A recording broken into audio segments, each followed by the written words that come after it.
United states of America టరిఫ్స్ పెంచడంతో అంటే import డ్యూటీస్ని increase చేయడంతో యుఎస్ఏకి చైనాకి మధ్యలో ఎస్పెషల్లీ ట్రేడ్ వార్ స్టార్ట్ అయిందని చెప్పుకోవచ్చు. వాణిజ్య యుద్ధం స్టార్ట్ అయింది. United states of America China నుంచి వచ్చేటువంటి గూడ్స్ మీద 34% ఇంపోర్ట్ డ్యూటీని లెవీ చేస్తామని చెప్పారండి. సేమ్ చైనా కూడా ఏం చేసిందంటే యుఎస్ఏ నుంచి వచ్చేటువంటి దిగుమతుల మీద 34% వాళ్ళు కూడా రిటాలియేటెడ్ టరిఫ్స్ని ఇంపోజ్ చేయడం జరిగింది. సో ఇది ఏప్రిల్ 10 నుంచి అమల్లోకి వస్తాయని చెప్తుంది. అసలు యునైటెడ్ స్టేట్స్ ఆఫ్ అమెరికా ఎందుకు ఇలాంటి ట్రేడ్ వార్కు దిగుతుంది అంటే వాళ్ళ వర్షన్ వాళ్ళకుందండి. యాక్చువల్గా చూస్తే అదర్ కంట్రీస్ అన్నిటితో కూడా మేజర్ చైనాతో కానీ ఇండియాతో కానీ ట్రేడ్ డెఫిసిట్ ఉంటుంది. యుఎస్ఏ ట్రేడ్ డెఫిసిట్ ఉంటుంది. సో చాలా దేశాలతో ట్రేడ్ డెఫిసిట్కి లోన్ అవుతుంది అనమాట. అంటే వాణిజ్య లోటు ఎక్కువ అవుతుంది. అంటే వాళ్ళు చేసేటువంటి ఎక్స్పోర్ట్స్ కన్నా కూడా ఇంపోర్ట్స్ అనేవి చాలా ఎక్కువగా ఉంటున్నాయి. ఆ కంట్రీతో వాణిజ్య లోటు వస్తుంది, ట్రేడ్ డెఫిసిట్ వస్తుంది అనమాట. సో అంటే ఎకానమీని రివైవ్ చేసుకోవటం కోసం ఓన్ ప్రికాషనరీ మెజర్స్ కోసం ఇలాంటి చర్యలకు యునైటెడ్ స్టేట్స్ ఆఫ్ అమెరికా దిగిందని చెప్పుకోవచ్చు.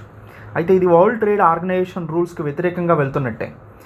సో ఎవరికి వాళ్ళు ఇంపోర్ట్ డ్యూటీని కనుక పెంచుకుంటూ పోతూ ఉంటే సో ఫ్రీ ట్రేడ్ అగ్రిమెంట్స్కి అసలు వాల్యూయే లేకోకుండా పోతుందన్నమాట. బౌండరీస్ని మనం మళ్ళీ ప్రత్యేకంగా సృష్టించినట్టు అవుతుంది. ఎనీవే ఇప్పుడు చైనా కూడా 34% ఇంపోర్ట్ డ్యూటీతో రిటాలియేటెడ్ మెజర్స్ చేసినట్టు అయింది యునైటెడ్ స్టేట్స్ ఆఫ్ అమెరికా మీద. అయితే ఇక్కడ స్ట్రాటజీగా చైనా దెబ్బ కొడుతుందండి. ఏం చేస్తుందంటే రేర్ ఎర్త్ మెటల్స్ మీద అంటే రేర్ ఎర్త్ ఎలిమెంట్స్ మీద దెబ్బతీస్తుంది. ఈ రేర్ ఎర్త్ ఎలిమెంట్స్ అనేది ఎక్స్పోర్ట్స్ అనేవి లిమిట్ చేస్తుంది. ఫస్ట్ పాయింట్ లిమిట్ చేస్తుంది. రేర్ ఎర్త్ ఎలిమెంట్స్ ఏంటండి? లిథియం, తర్వాత గెడోలినియం అనేది ఎంఆర్ఐ మిషన్స్లో ఉపయోగిస్తారండి. తర్వాత సమేరియం అని ఉంటుంది. ఇది ఏరోస్పేస్ అండ్ డిఫెన్స్లో ఉపయోగిస్తారు సమేరియం అనేది. సో ఇవన్నీ కూడా రేర్ ఎర్త్ మెటల్స్ అనమాట. అరుదుగా దొరికేటువంటి మినరల్స్ ఇవి. ఈ రేర్ ఎర్త్ ఎలిమెంట్స్ని లిమిట్ చేయటం అంటే ఎక్స్పోర్ట్స్ని తగ్గించటం. రెండోది వీటి మీద హైగా డ్యూటీని లెవీ చేయటం. సో వాళ్ళకి కాస్ట్లీగా మారేటట్టు, ఎక్స్పోర్ట్ చేసుకునే వాళ్ళకి కాస్ట్లీగా మారేటట్టు చూడటం. ముందు అసలు అయితే వీటిని ఎక్స్పోర్ట్ చేయకోకుండా మ్యాక్సిమం ఆపటం.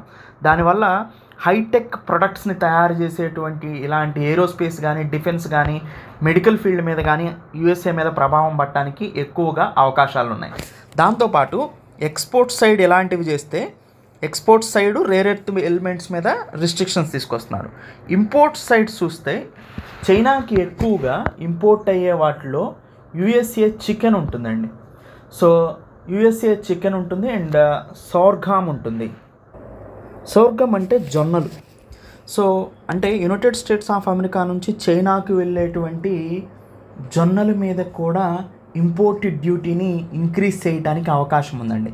సో చైనా ఏం చెప్తుందంటే ఎక్స్పోర్ట్ సైడే కాకుండా యుఎస్ఏ నుంచి ఇంపోర్ట్ చేసుకునేటువంటి చికెన్ మీద వీటిలో డ్రగ్స్ ఉన్నాయని చికెన్లో సో వాళ్ళు క్లెయిమ్ చేస్తున్నారు. దాంతోపాటు సోర్ఘం జొన్నల్లో మోల్డ్ ఉందని అంటే జొన్నల్లో బూజు ఉందని చెప్తున్నారండి. తర్వాత పౌల్ట్రీలో కూడా సాల్మోనెల్లా బ్యాక్టీరియా ఉందని చెప్తున్నారు. దీనివల్ల డయేరియా, ఫీవరు అలాంటివి వస్తాయన్నమాట. So United states of America నుంచి వచ్చేటువంటి ఇంపోర్ట్స్ అంటే చైనా చైనాకి చేసుకునే ఇంపోర్ట్స్లో కొన్నిటి మీద అబ్జెక్షన్స్ చెప్తుందండి. ఇంపోర్ట్స్ని ఆపేస్తామని చెప్తుంది. వీటిని ఏ ఇంపోర్ట్స్ని? పౌల్ట్రీని ఎందుకు ఆపేస్తామని చెప్తుంది? సాల్మోనెల్లా బ్యాక్టీరియా ఉందంట. అండ్ తర్వాత జొన్నల్ని సోర్ఘామ్ని ఎందుకు ఆపుతుంది? మోల్డ్, బూజు ఉందంట. అండ్ చికెన్ ఎందుకు ఆపుతుంది? ఎస్పెషల్లీ చికెన్ని కొన్ని బ్యాన్డ్ డ్రగ్స్ దీంట్లో కలిసినాయి అని చెప్తుంది. సో ఇలా చైనా కూడా రిటాలియేటెడ్ మెజర్స్ని చేస్తుందండి. తర్వాత యునైటెడ్ స్టేట్స్ ఆఫ్ అమెరికాకు సంబంధించిన కొన్ని కంపెనీల మీద అంటే దాదాపుగా 27 కంపెనీస్ మీద ట్రేడ్ రిస్ట్రిక్షన్స్ని ఇంపోజ్ చేస్తుందండి. సో హైటెక్ చైనీస్ ప్రొడక్ట్స్ని వీళ్ళు పర్చేజ్ చేయకుండా కూడా బ్యాన్ చేస్తుంది వాళ్ళని. తర్వాత వరల్డ్ ట్రేడ్ ఆర్గనైజేషన్లో లీగల్ యాక్షన్స్కి దిగటానికి చైనా ముందుకెళ్తుంది. సో అంటే ఫార్మల్గా ఒక కంప్లైంట్స్ని లాంచ్ చేయబోతుంది చైనా అనేది. సో తర్వాత చైనా కూడా తన ఓన్ ఇన్వెస్టిగేషన్ని చేయబోతుంది. సో ముఖ్యంగా యుఎస్ఏకి సంబంధించిన కెమికల్ కంపెనీ డ్యూ పాయింట్ అని ఉంది. సో దీని మీద లీగల్గా తన ఓన్గా ఇన్వెస్టిగేషన్ చేయబోతుంది.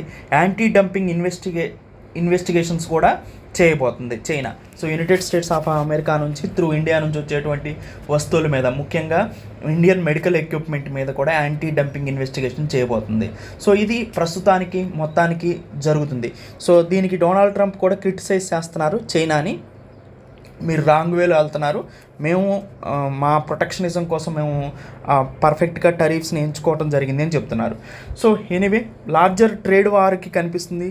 కంక్లూజన్ పాయింట్ ఏంటంటే, so United states of America and China యొక్క ట్రేడ్ వార్కి వెళ్తే అది అదర్ కంట్రీస్ మీద కూడా ప్రభావం పడటానికి అవకాశం ఉంది. ఇంకొక ఇంపార్టెంట్ పాయింట్స్ చూస్తే, ఇండియా టరీఫ్స్ని అంటే యుఎస్ఏకి ఇండియా నుంచి వెళ్ళే వస్తువులు మీద వేసే ఇంపోర్ట్ డ్యూటీని సో 27% ఫస్ట్ అనౌన్స్ చేశారు కదా, దాన్ని 26%కి తగ్గించడం జరిగింది. అయినప్పటికీ కూడా అంత పెద్ద ఎఫెక్ట్ అయితే ఏమీ కనిపించదు. అయితే ఇండియా యొక్క టోటల్ గూడ్స్ ఎక్స్పోర్ట్స్లో అంటే ప్రతి 100 రూపాయల గూడ్స్ మనం ఎక్స్పోర్ట్ చేస్తుంటే వేరే దేశాలకి, దాంట్లో 18 రూపాయలు మనం సో యూఎస్ఏకి ఎక్స్పోర్ట్ చేస్తున్నాం. అంటే ఇండియన్ ఎక్స్పోర్ట్స్ ఎంత కంట్రిబ్యూట్ అయి ఉన్నాయి, 18% కంట్రిబ్యూట్ ఉన్నాయి. మనకి యూఎస్ఏ అనేది లార్జెస్ట్ ట్రేడింగ్ పార్ట్నర్ అనమాట. తద్వారా ఇప్పుడు మనం లార్జెస్ట్ ట్రేడింగ్ పార్ట్నర్ యూఎస్ఏ కాబట్టి, యూఎస్ఏకి మనం ఎక్స్పోర్ట్ చేస్తున్నాం కాబట్టి ఆ ఎక్స్పోర్ట్స్ మీద ప్రభావం పడటానికి ఎక్కువగా అవకాశం ఉన్నది. అండ్ చైనాతో యూఎస్ఏకి ఉన్నటువంటి ట్రేడ్ ఇంబ్యాలెన్స్ వస్తే ఇది చూడండి, ఇది exports to China from the USA నుంచి చైనాకి వెళ్ళేటువంటి ఎక్స్పోర్ట్స్. అండ్ ఇది చూస్తే imports from China to USC imports అంటే చైనా నుంచి యునైటెడ్ స్టేట్స్ ఆఫ్ అమెరికాకి మధ్యలో జరిగేది మనం గమనిస్తే, చైనా నుంచి యుఎస్ఏకి వెళ్ళేటువంటి యుఎస్ఏ చైనా నుంచి చేసుకునే ఇంపోర్ట్స్ ఎక్కువ ఎక్స్పోర్ట్స్ కన్నా. ఆటోమేటిక్గా ట్రేడ్ బ్యారియర్స్ అనేది, ట్రేడ్ డెఫిసిట్ అనేది హ్యూజ్ గ్యాప్ ఉందండి. సో చాలా ఎక్కువగా గ్యాప్ ఉంది. సో దీన్ని వైడనింగ్ గ్యాప్ అంటాం. సో దీన్ని తగ్గించుకోవటం కోసమే United states of America China మీద 34% టరీఫ్స్తో ముందుకెళ్ళిందని చెప్పుకోవచ్చు. సో దీనికి ఇప్పుడు రిటాలియేటెడ్ మెజర్స్గా చైనా కూడా చైనా ఇంపోర్ట్స్ మీద అంటే యుఎస్ఏ ఎక్స్పోర్ట్స్ మీద చైనాకి 34% టరీఫ్స్ని ఇంపోజ్ చేయడం జరుగుతుంది. సో ఇది బిగ్ పిక్చర్లో చూస్తే లార్జర్ ట్రేడ్ వార్గా కనుక మారితే, వాణిజ్య యుద్ధంగా కనుక మారగలిగితే, సో ఇది గ్లోబల్ ఎకానమీ మీద ఇంపాక్ట్ అవడానికి అవకాశం ఎక్కువగా ఉంటుంది. వక్ఫ్ అమెండ్మెంట్ బిల్ 2025 అనేది రాజ్యసభ కూడా క్లియర్ చేసింది వన్స్ లోక్సభలో పాస్ అయిన తర్వాత. వక్ఫ్ అమెండ్మెంట్ బిల్ 2025 అసలు ఇది ఏం చేస్తుంది అనేది చూస్తే, ఈ వక్ఫ్ అమెండ్మెంట్ బిల్లో కొన్ని లాస్ని చేంజ్ చేయటం జరిగిందండి. ఏంటికి సంబంధించి, వక్ఫ్ ప్రాపర్టీస్ని ఎలా మెయింటైన్ చేయాలి, ఎలా మేనేజ్ చేయాలి అనే దాని మీద ఇది ఫోకస్ చేస్తుంది. వక్ఫ్ ప్రాపర్టీస్ అంటే ఏంటి? వక్ఫ్ ప్రాపర్టీస్ అంటే ల్యాండ్స్ కానీ బిల్డింగ్స్ కానీ ఏవైతే రిలీజియస్ చారిటబుల్ పర్పస్ కింద ముస్లిమ్స్ కమ్యూనిటీకి డొనేషన్స్ ఇచ్చారో ఆ ల్యాండ్స్ అండ్ బిల్డింగ్స్కి సంబంధించినటువంటి మేనేజ్మెంట్ చేసేటువంటి బోర్డే వక్ఫ్ బోర్డ్. ఈ వక్ఫ్ బోర్డ్ ఏం చేస్తుంది? వక్ఫ్ ప్రాపర్టీస్ని మేనేజ్ చేస్తుంది. అయితే రాజ్యసభలో అప్పర్ హౌస్ ఆఫ్ ది పార్లమెంట్లో 14 అవర్స్ డిబేట్ జరిగింది దీని గురించి. 128 ఎంపీస్ దీనికి ఫేవర్గా సపోర్ట్ చేశారు అండ్ 95 ఎంపీస్ దీన్ని ఎగనెస్ట్గా ఓటు వేయడం జరిగిందనమాట.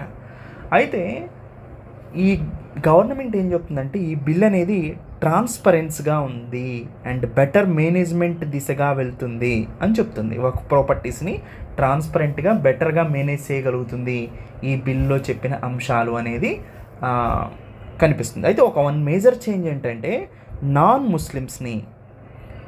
ముస్లిమ్స్ని ఈ వక్ఫ్ బోర్డులో కూడా భాగం చేశారు. కానీ గవర్నమెంట్ ఏం చెప్తుందంటే, చాలా తక్కువ వక్ఫ్ బోర్డ్ అనేది రిలీజియస్ బోర్డు కాదు. రిలీజియస్ బోర్డు అయితే ఇది స్టాచ్యురీ బాడీ కదా, చట్టబద్ధమైన సంస్థ ఇది. మరి దీన్ని రిలీజియస్కి మీరు ఎలా అంటగడతారు? వక్ఫ్ బోర్డ్ అనేది ముస్లిం కమ్యూనిటీకి సంబంధించినప్పటికీ కూడా ఇది రిలీజియస్ కాదు, ఇది చట్టబద్ధమైంది అని గవర్నమెంట్ యొక్క ఒపీనియన్గా చెప్తుందండి.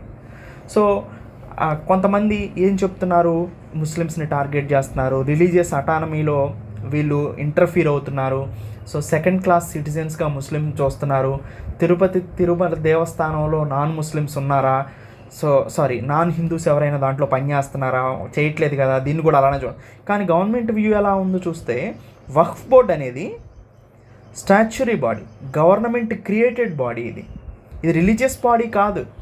సో ఇది సెక్యులర్గా ఉండాల్సిన అవసరం ఉంది అని గవర్నమెంట్ చెప్తుంది. దాంతోపాటుగా 22 మెంబర్స్ వక్ఫ్ బోర్డులో ఉంటే, అంటే సెంట్రల్ వక్ఫ్ కౌన్సిల్లో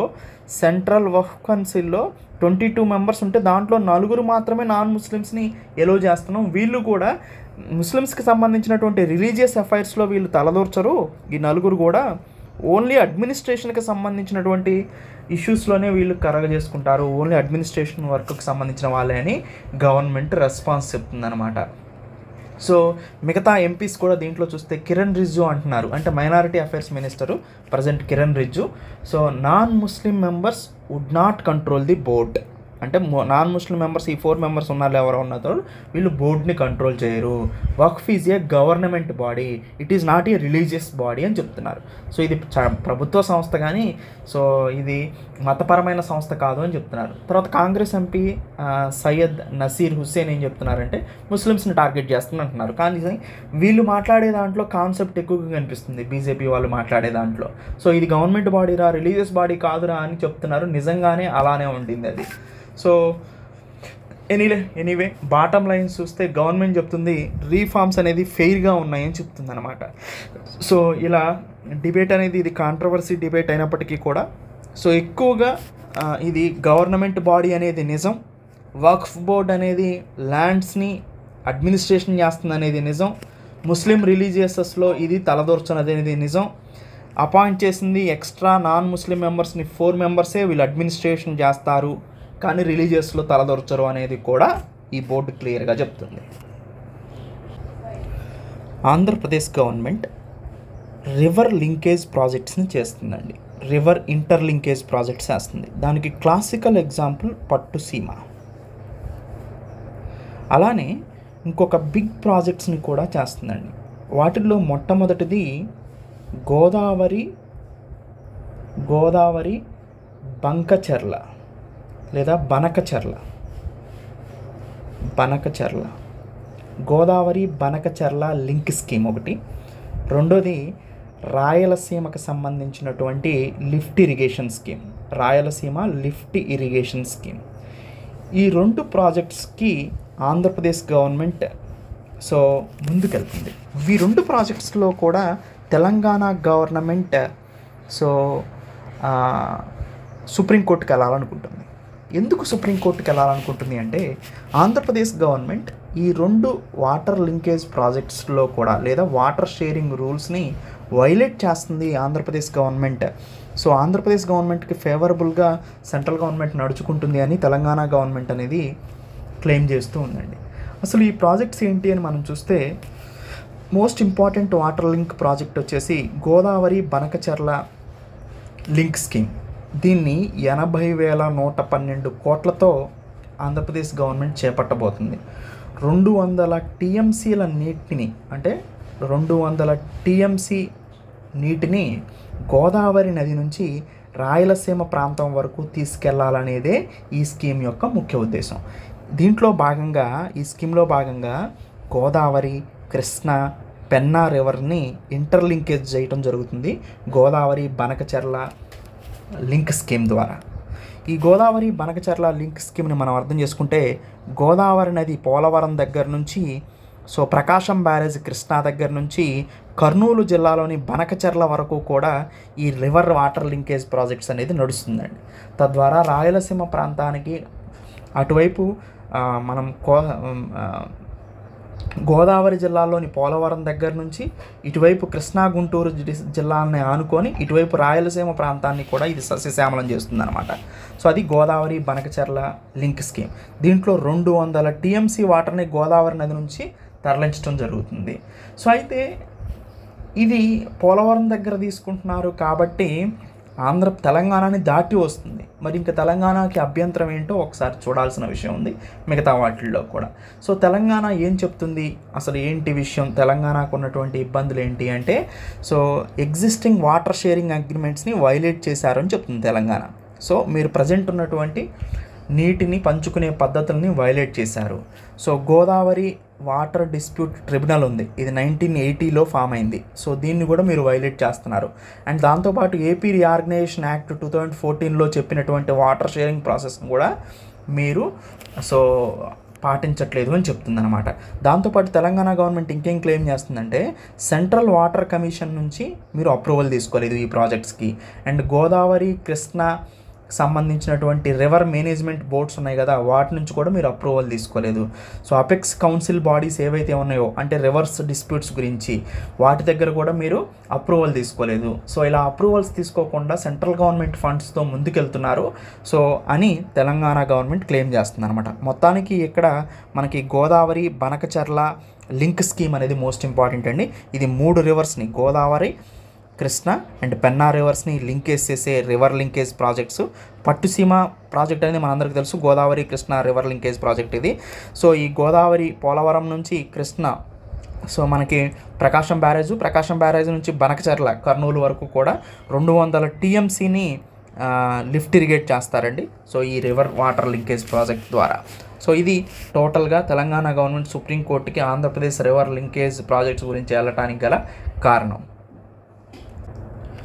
ఈ ఆర్టికల్ మొత్తం కూడా డొనాల్డ్ ట్రంప్ ఇంట్రడ్యూస్ చేసినటువంటి రెసిప్రోకల్ టారిఫ్స్ గురించి మాట్లాడుతుంది.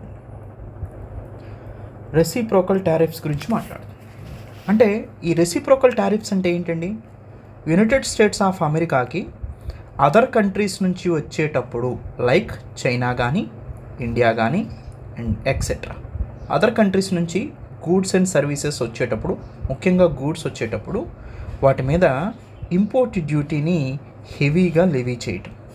తద్వారా ఏం చేయాలనుకుంటుంది యునైటెడ్ స్టేట్స్ ఆఫ్ అమెరికా అంటే ఇంపోర్ట్స్ మీద రిలయబిలిటీని తగ్గించడానికి. ఇప్పుడు యునైటెడ్ స్టేట్స్ ఆఫ్ అమెరికా ఇలా అదర్ కంట్రీస్ నుంచి వచ్చే గూడ్స్ మీద కనుక ఇంపోర్ట్ డ్యూటీని లెవీ చేసిందనుకోండి, చేస్తే ఏమవుతుంది, ఈ యునైటెడ్ స్టేట్స్ ఆఫ్ అమెరికాకి ఈ దేశాల నుంచి వచ్చే వస్తువుల యొక్క ధరలు బాగా పెరిగిపోతాయి.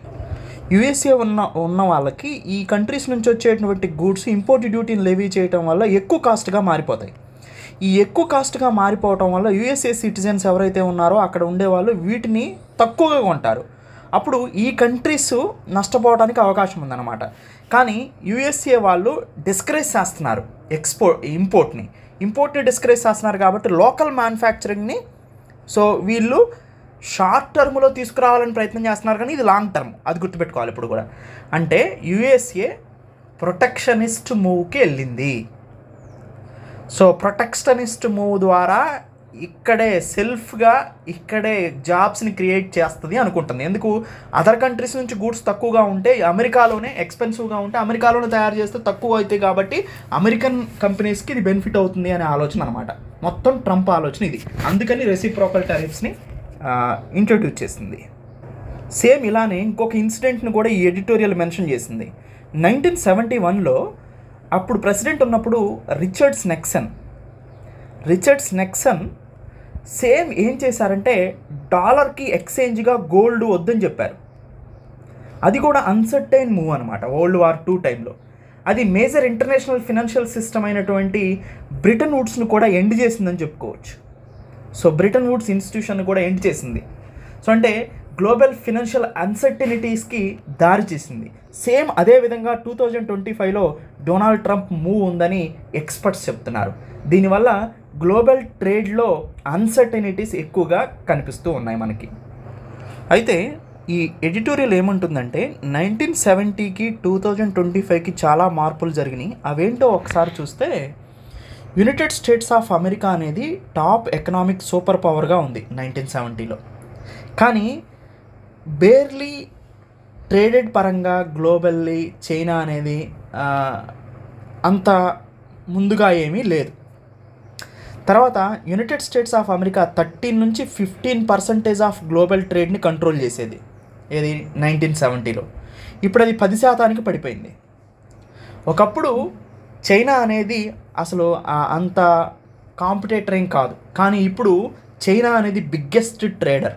అప్రాక్సిమేట్గా 14% ఆఫ్ వరల్డ్ ట్రేడ్ని మేనేజ్ చేస్తుంది. యూఎస్ఏ ఓన్లీ 10% వరల్డ్ ట్రేడ్ని మేనేజ్ చేస్తుంది. సో కంట్రీస్ లైక్ చైనా కానీ, జపాన్ కానీ, సౌత్ కొరియా కానీ, తైవాన్ కానీ, ఇవన్నీ కూడా టెక్నాలజీ ఎక్స్పోర్టర్గా మారిపోయినాయి. ఇలాంటి సందర్భాల్లో యునైటెడ్ స్టేట్స్ ఆఫ్ అమెరికా ఇలాంటి చర్యలకు దిగటం వల్ల, అంటే ట్రంప్ యొక్క బిగ్ పిక్చర్ మనం గమనిస్తే, సో యూఎస్ యొక్క ఎకనామిక్ డామినెన్స్ని మళ్ళీ తీసుకురావాలనే ప్రయత్నం కొనసాగించడానికి ఈ స్టెప్ తీసుకున్నారు. కానీ ఇది లాంగ్ టర్మ్లో సో అమెరికా యొక్క ఎకనామిక్ సూపర్ పవర్ డిక్లైన్ అవ్వడానికి, గ్లోబల్ లీడర్గా ఎకనామీ పవర్గా డిక్లైన్ అవ్వడానికి ఇది లాంగ్ టర్మ్లో మనకి అవుతుంది అనేది క్లియర్ కట్గా కనిపిస్తుంది.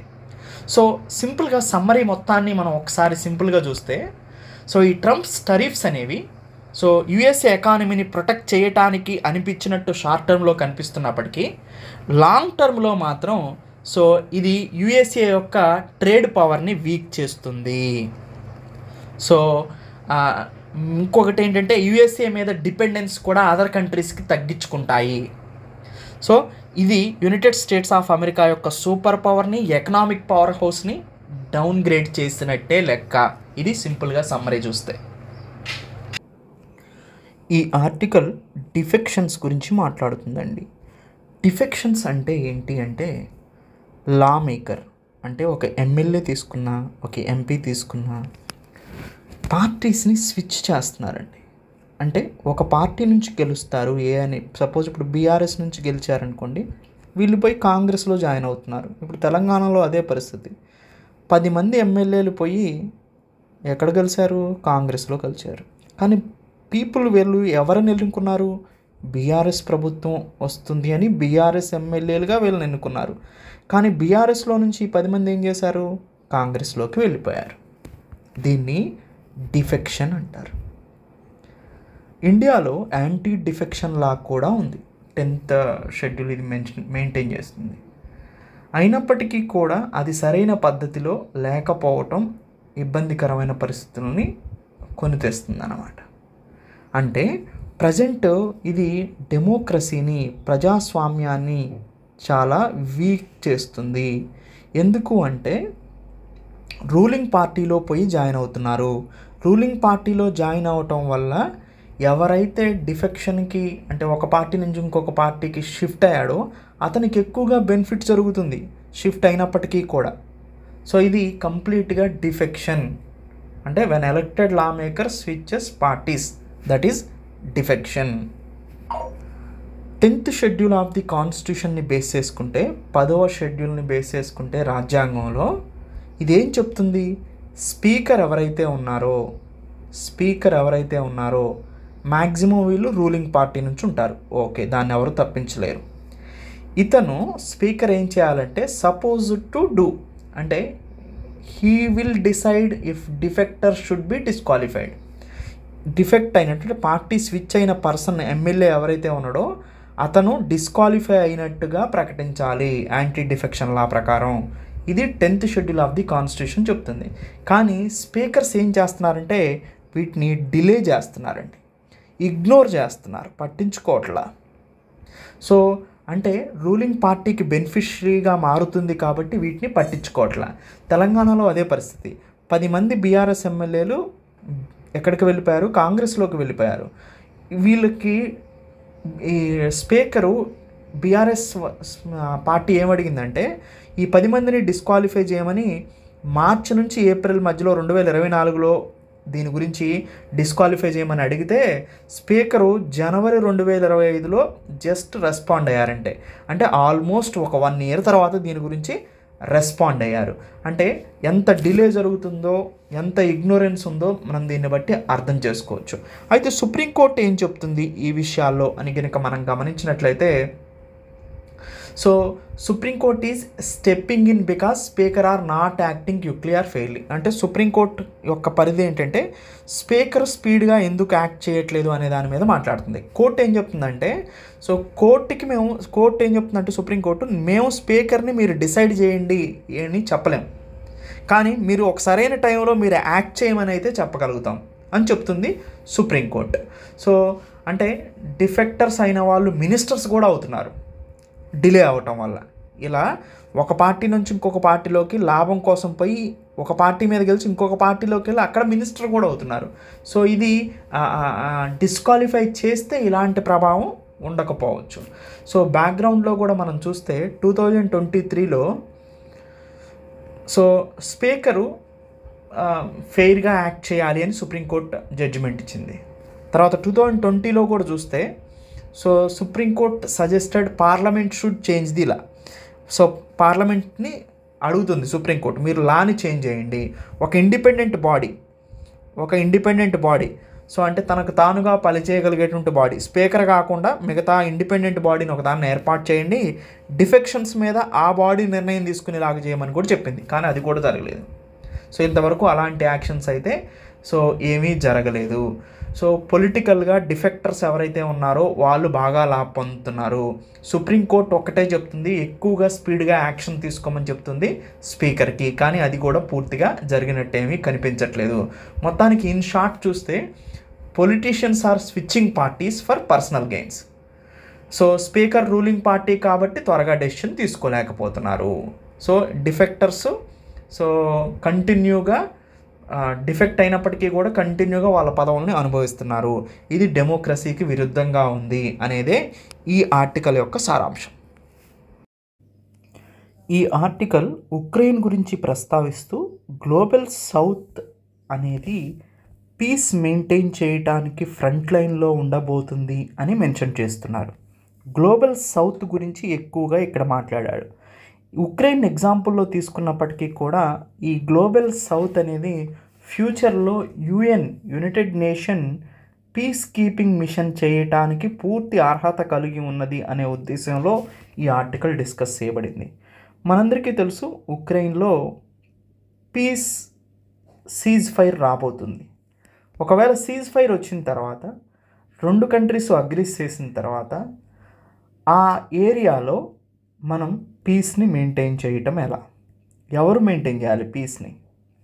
ఒకవైపు యూరోపియన్ యూనియన్ వైపు మనం తీసుకుంటే యూరోప్లో ఉన్న చాలా కంట్రీస్ నాటోలో ఉన్నాయి. సో నాటో ఇక్కడ రష్యా నాటోని స్ట్రాంగ్గా అపోజ్ చేస్తుంది పీస్ మిషన్స్ చేస్తానంటే. ఎందుకంటే నాటో ట్రూప్స్ ఇంకా కాన్ఫ్లిక్ట్ని ప్రొవోక్ చేసేలాగా ఉంటాయి అనేది రష్యా యొక్క అభిప్రాయం. ఇక్కడ మరి స్పేస్ ఎవరికి ఉంది? ఒకవైపు యూరోప్ కంట్రీస్ని నమ్మటానికి లేకుండా ఉంది రష్యాకి, అండ్ నాటోని నమ్మటానికి లేకుండా ఉంది. సో అయితే ఇక్కడ సీజ్ ఫైర్ జరిగిన తర్వాత పీస్ని మెయింటైన్ చేసేటువంటి సోర్స్ ఏంటి అని చూస్తే మనకి గ్లోబల్ సౌత్ కనిపిస్తుంది. ఇక్కడ గ్లోబ్లో ఉన్నటువంటి ప్రపంచంలో ఉన్నటువంటి southern countries like Africa, Asia, Latin American countries united nation peace keeping mission చేయడానికి వీళ్ళు అర్హులు అనేది ఈ ఆర్టికల్ యొక్క సారాంశం. సో గ్లోబల్ సౌత్లో ఉన్నటువంటి ఇంపార్టెంట్ కంట్రీస్ తీసుకుంటే లైక్ ఇండియా కానీ, బ్రెజిల్ కానీ, సౌత్ ఆఫ్రికా కానీ న్యూట్రల్ పొజిషన్ తీసుకున్నాయండి. ఎవరి వైపు, ఉక్రెయిన్ వైపు కానీ రష్యా వైపు కానీ వీళ్ళు క్లియర్ కట్గా లేరు, న్యూట్రల్ పొజిషన్లో ఉన్నారు ఈ వార్లో. ఉక్రెయిన్తో అండ్ రష్యాతో బోత్ కంట్రీస్తో కూడా గుడ్ రిలేషన్స్ని మెయింటైన్ చేస్తున్నాయి ఇండియా, బ్రెజిల్, సౌత్ ఆఫ్రికా లాంటి కంట్రీస్. సో ఇక్కడ న్యూట్రాలిటీ అనేది ట్రస్ట్ని బిల్డ్ చేసింది. న్యూట్రాలిటీ బిల్డ్ ట్రస్ట్ అనేది ఉంది. తద్వారా పీస్ కీపింగ్ మిషన్ చేయటానికి వీళ్ళు అర్హత పొందినట్లు అయిందనమాట. సో తర్వాత స్ట్రాంగ్ పీస్ కీపింగ్ ఎక్స్పీరియన్స్ కూడా ఈ కంట్రీస్కి ఉంది. ఇండియా అనేది యుఎన్ పీస్ కీపర్స్ని పంపించడంలో టాప్ పొజిషన్లో ఉంది.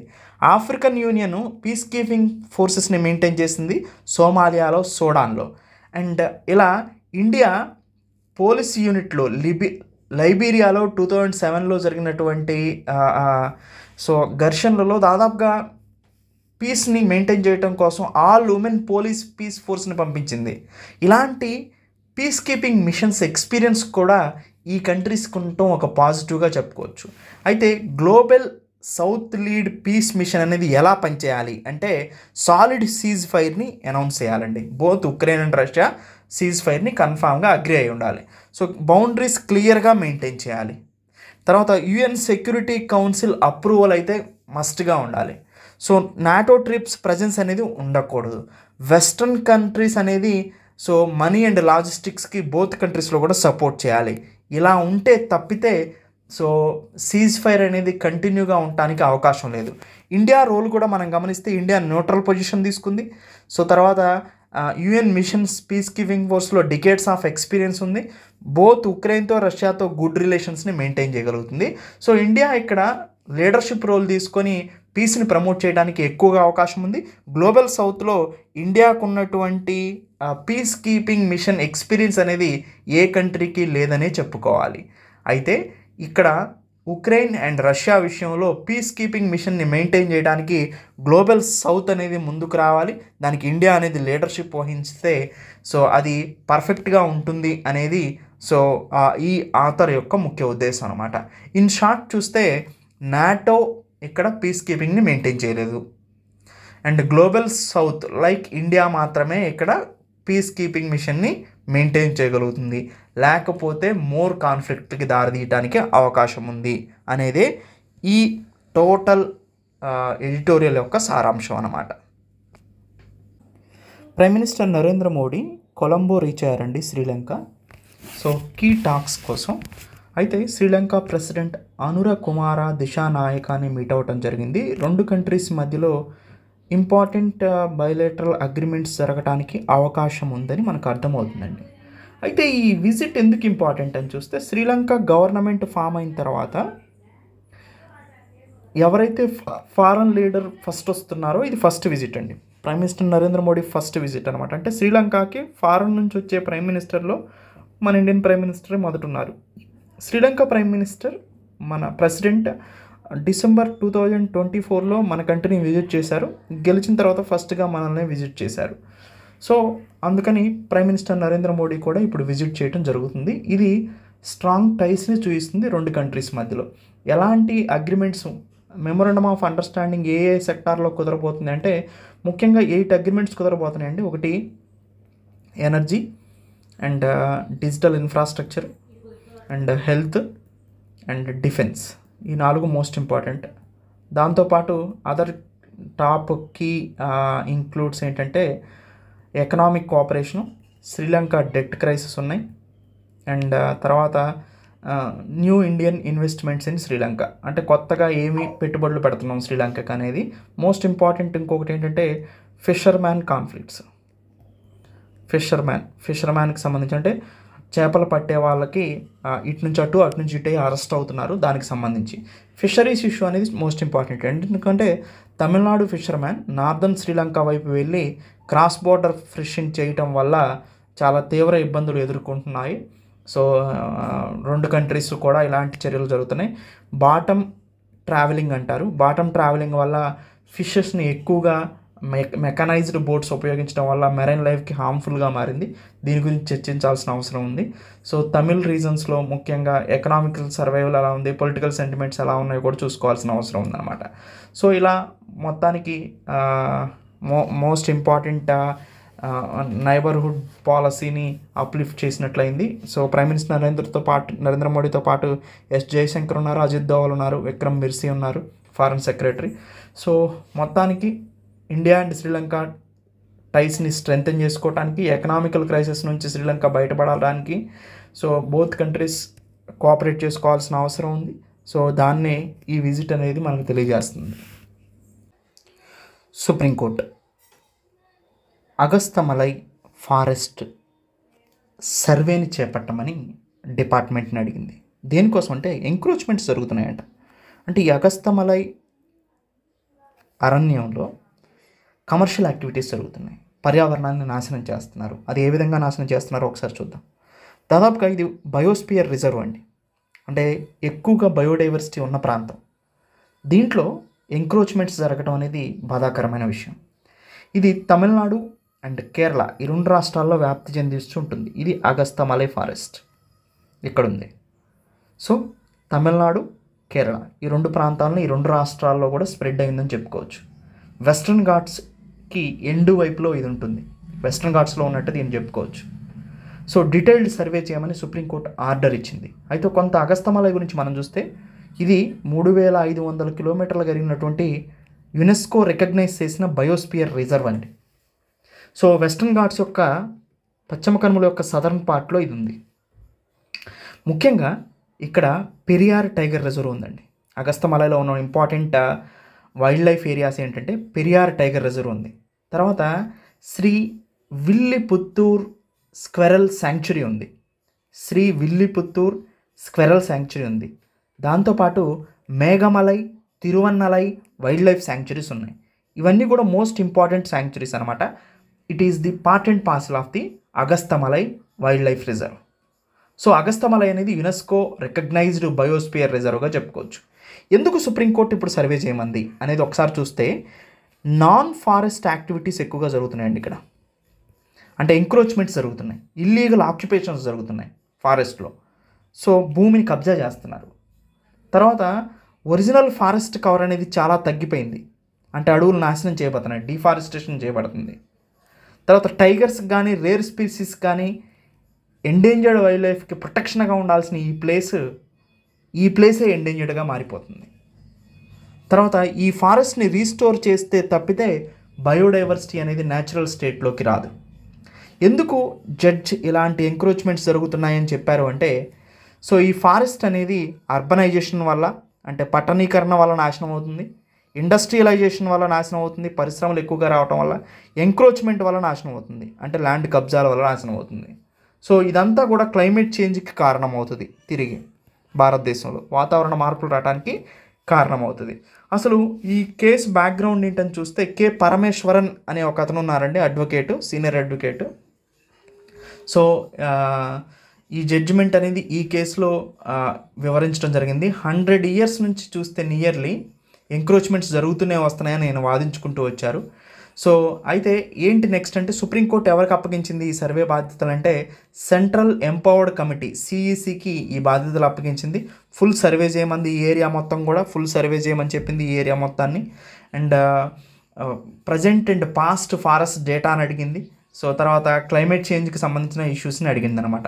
మొత్తానికి ఈ స్టెప్ తీసుకోవటం వల్ల ఇక్కడ వైల్డ్ లైఫ్ హ్యాబిటేట్స్ని అండ్ ఫారెస్ట్ని రీస్టోర్ చేయడానికి, ప్రొటెక్ట్ చేయడానికి అవకాశం ఏర్పడిందని చెప్పుకోవచ్చు. మొత్తానికి అగస్తమలై అనేది ఒక యునెస్కో వరల్డ్ హెరిటేజ్ బయోడైవర్సిటీ హాట్స్పాట్గా చెప్పుకోవచ్చు. ఇది వెస్ట్రన్ ఘాట్స్లో ఉంది and southern part of the western ఘాట్లో ఉంది. 2 స్టేట్స్లో ఇది కవర్ అవుతుంది. ముఖ్యంగా తమిళనాడు యాజ్ వెల్ యాజ్ కేరళలో దీని ఏరియా అనేది వ్యాప్తి చెందించని చెప్పుకోవచ్చు. హన్సా అనే ఒక ట్రైనర్ ప్లేన్ అండి, ఇది ట్రైనర్ ఎయిర్ క్రాఫ్ట్ అనమాట. దీన్ని ఇండియాలోని ఇండిజినియస్గా బిల్డ్ చేద్దామని అనుకుంటున్నారు. అంటే ట్రైనింగ్ ఎయిర్ క్రాఫ్ట్స్ని ఇండియాలో బిల్డ్ చేయడానికి ప్రయత్నం కొనసాగుతుంది. ఇండిజినియస్గా మనం బిల్డ్ చేసుకుంటే మనకి కరెన్సీ ఎక్స్చెక్కర్ అనేది సేవ్ అవడానికి అవకాశం ఉంటుందన్నమాట. ఈ ఫ్లైట్ని ఎవరు డిజైన్ చేస్తున్నారంటే సిఎస్ఐఆర్ నేషనల్ ఏరోస్పేస్ ల్యాబొరేటరీ, అంటే సిఎస్ఐఆర్ ఎన్ఏఎల్. దాంతోపాటు ఒక ప్రైవేట్ కంపెనీ అయినటువంటి pioneer clean AMPS private limited, ఈ 2 కలిసి ఈ ట్రైనర్ ఎయిర్ క్రాఫ్ట్ని మ్యానుఫ్యాక్చరింగ్ చేస్తున్నాయి, ఫస్ట్ ఎవర్ అనమాట. ఈ ప్రజెంట్ ఏ జనరేషన్లో ఉంది ఈ ట్రైనర్ ఎయిర్ క్రాఫ్ట్ అంటే Hansa 3 next generation NG. So ఇది ఒక 2-seater ప్లేన్ అన్నమాట, 2-seater aircraft. New pilots training కోసం ఇది డిజైన్ చేయబడింది. ఫస్ట్ వర్షన్ హన్సాకి సంబంధించి 1998లోనే డెవలప్ చేయడం జరిగింది. ప్రజెంట్ ఇప్పుడు 14 హన్సా ఎయిర్ క్రాఫ్ట్స్ ఉన్నాయండి. ఇవన్నీ కూడా మినిస్ట్రీ ఆఫ్ సివిల్ ఏవియేషన్ ఉపయోగిస్తుంది. దాంతోపాటు ఐఐటీల్లో ఫ్లైట్ ట్రైనింగ్ కోసం కూడా దీన్ని ఉపయోగిస్తున్నారు. సో ఇది హన్సా ఎయిర్ క్రాఫ్ట్ గురించి important information. And next generation అయినటువంటి హన్సా 3లో ఎలాంటి కూల్ ఫీచర్స్ ఉన్నాయో చూస్తే దీంట్లో రోటెక్స్ డిజిటల్ కంట్రోల్ ఇంజన్ ఉంది, light weight composite air frame ఉంది, కాక్పిట్ గ్లాస్తో ఉందండి, గ్లాస్తో అరేంజ్ చేసి కాక్పిట్ ఉంది. తర్వాత క్యానోపీ అంటే వాళ్ళని కవర్ చేసేటువంటి బబుల్ లాగా ఉంటుంది ఇది క్యానోపీ అనేది. తర్వాత ఎలక్ట్రికల్లీ ఆపరేటెడ్ ఫ్లాప్స్ ఉన్నాయి, అంటే స్మూత్గా కంట్రోల్ చేయడం కోసం ఫ్లాప్స్ అంటారు. సో ఈ ఫ్లాప్స్ అనేది ఎలక్ట్రికల్లీ ఆపరేటెడ్ ఫ్లాప్స్ ఉన్నాయి. సో ఇది హన్సా నెక్స్ట్ జనరేషన్లో ఉన్నటువంటి కూల్ ఫ్యూచర్స్. అయితే ప్రైవేట్ సంస్థ ఉంది కదా, pioneer clean AMPS private limited అనేది, ఇది త్రూఅవుట్ ఇండియా ఫ్యాక్టరీస్ని ఏర్పాటు చేద్దాం అనుకుంటుంది. ఇలాంటి ప్లేన్స్ని మార్కెట్ చేయడానికి, సర్వీస్ చేయడానికి, ఆఫ్టర్ సేల్ చేయడానికి కూడా. సో ఇది మనకి ఎలా ఉపయోగపడుతుందంటే మేక్ ఇన్ ఇండియా ప్రోగ్రామ్ని, మేడ్ ఇన్ ఇండియా ప్రోగ్రామ్ని ఇది బలోపేతం చేస్తుందండి. ఫారెన్ ఎయిర్ క్రాఫ్ట్స్ మీద డిపెండెన్సీ తగ్గిస్తుంది పైలట్ ట్రైనింగ్కి. ఇది ఒక మేజర్ మైల్ స్టోన్గా చెప్పుకోవచ్చు. ఇది హన్సా ట్రైనర్ ప్లేన్ అంటే, ఆర్ హన్సా 3 నెక్స్ట్ జనరేషన్ అంటే ఇది ఒక ట్రైనర్ ఎయిర్ క్రాఫ్ట్ అండి. మ్యానుఫ్యాక్చరింగ్ చేసేది ఎవరు?